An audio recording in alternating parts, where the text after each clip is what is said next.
মৰমৰ ছাত্ৰ-ছাত্ৰী, আমি আজি এটি সৰু কাহিনীৰে আৰম্ভ কৰিম। এই কাহিনীটো আছিল 1665 চনৰ।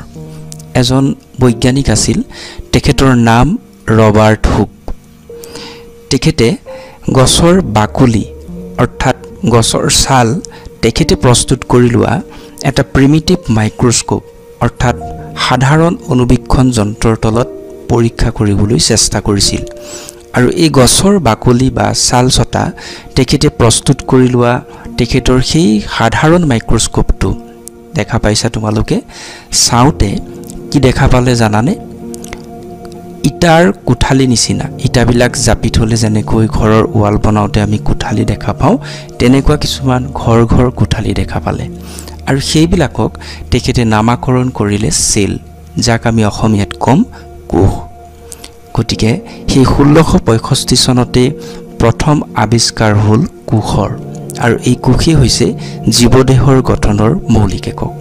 ইয়াৰ পিছত 1674 চন আন এজন বৈজ্ঞানিক এণ্টনি ভেন লিউৱেনহুক, তেখেতে এটা ইম্প্ৰুভ মাইক্ৰস্কোপ অৰ্থাৎ আগতকৈ অলপ উন্নত ধৰণৰ অনুবীক্ষণ যন্ত্ৰৰ আৱিষ্কাৰ কৰিছিল। আৰু তাতে তেওঁ প্ৰথম লিভিং চেলছ অৰ্থাৎ জীৱিত কোষক পণ্ড ৱাটাৰ অৰ্থাৎ পুখুৰীৰ পানীৰ পৰা ডিস্কভাৰ কৰি দেখুৱাবলৈ সক্ষম হৈছিল।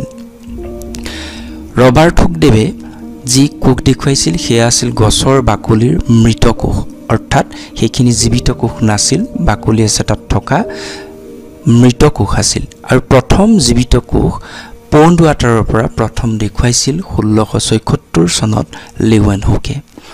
এয়া আছিল আমাৰ চেলৰ প্ৰথম আৱিষ্কাৰ, অৰ্থাৎ আমি মৃত কোষৰ পৰা প্ৰথম চেল দেখুওৱা বৈজ্ঞানিক ৰবাৰ্ট হুকক ক'ব পাৰোঁ। ইয়াৰ পিছত 1831 চন ৰবাৰ্ট ব্ৰাউন, আন এজন বৈজ্ঞানিকে প্ৰথম কোষৰ ভিতৰত থকা কেন্দ্ৰ অংশত থকা নিউক্লিয়াছ অংশক আৱিষ্কাৰ কৰিলে।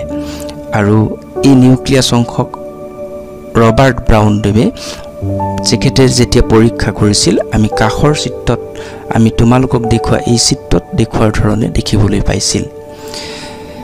এইদৰে 1839 চনত আন এজন বৈজ্ঞানিক দেখা পাইছা তোমালোকে, পাৰ্কিনজিয়ে প্ৰটোপ্লাজম অৰ্থাৎ কোষৰ ভিতৰত থকা যিখিনি ফ্লুইড ছাবষ্টেন্স তৰল পদাৰ্থ সেইখিনি আৱিষ্কাৰ কৰি উলিয়ালে। আৰু গম পোৱা গ'ল কোষৰ ভিতৰত কিছুমান ফ্লুইড ছাবষ্টেন্স অৰ্থাৎ তৰল পদাৰ্থ পোৱা যায়, যাক নামাকৰণ কৰা গ'ল প্ৰটোপ্লাজম। 1839 চনৰ আগত 1838 চনত স্লেইডেন আৰু 1839 চনত সোৱান নামৰ দুজন বৈজ্ঞানিক, আৰু দুয়োজন বৈজ্ঞানিকে আগবঢ়ালে এটা চেল থিয়ৰী, অৰ্থাৎ Schleiden and Schwann propose the cell theory which is the basic concept of a cell. অৰ্থাৎ তেখেতসকলৰ যিটো থিয়ৰী আছিল, তেওঁলোকে ক'লে যে এনিমেল চেল আৰু প্লাণ্ট চেল, জীৱী অৰ্থাৎ প্ৰাণী কোষ আৰু উদ্ভিদ কোষ, এই সকলোবিলাক কোষৰ দ্বাৰা গঠিত, অৰ্থাৎ প্ৰতিটো জীৱদেহ কোষেৰে গঠিত। আৰু এই কোষেই হৈছে জীৱদেহ গঠনৰ মৌলিক একক, অৰ্থাৎ ফাণ্ডামেণ্টেল ইউনিটছ অফ লাইফ। ঘৰ এটা বনাওঁতে যেনেকৈ এটা এটাকৈ ইটা লগাই ঘৰটো সজা যায়, তেনেকৈ জীৱদেহটোৰ গঠন হওঁতে এনেধৰণৰ মৌলিক একক কোষবিলাক লগ লাগি দেহটো গঠন কৰে। এই থিয়ৰীটোক 1855 চনত ভাৰ্চো বা ভাৰ্কো বুলিও কয় কোনোজনে, এই চেল থিয়ৰীটোক আৰু অলপ ধৰণে এক্সপ্লেইন কৰিলে, অৰ্থাৎ মডিফাইড কৰি ইয়াক এক্সপ্লেইন কৰিবলৈ তেখেতে চেষ্টা কৰিলে। তেখেতে কেইটামান আৰু কথা স্লেইডেন আৰু সোৱানৰ তত্ত্বৰ লগত সংযোজন কৰিলে। তেখেতসকলে ক'লে যে আমাৰ যিমানবিলাক কোষ আছে, all living things are made up of cells, আৰু cells are the basic units of structure and function in living things. আৰু কোষেই হৈছে জীৱদেহৰ গঠন আৰু কাৰ্যৰ মৌলিক একক। আৰু লিভিং চেলছ কাম অনলি ফ্ৰম আদাৰ লিভিং চেলছ, আৰু এটা জীৱিত কোষ সদায় এটা জীৱিত কোষৰ পৰাহে আহে। এইকেইটা আছিল আমাৰ চেল থিয়ৰী। এইদৰে কাহিনীটো আগবাঢ়ি গৈ থাকিল।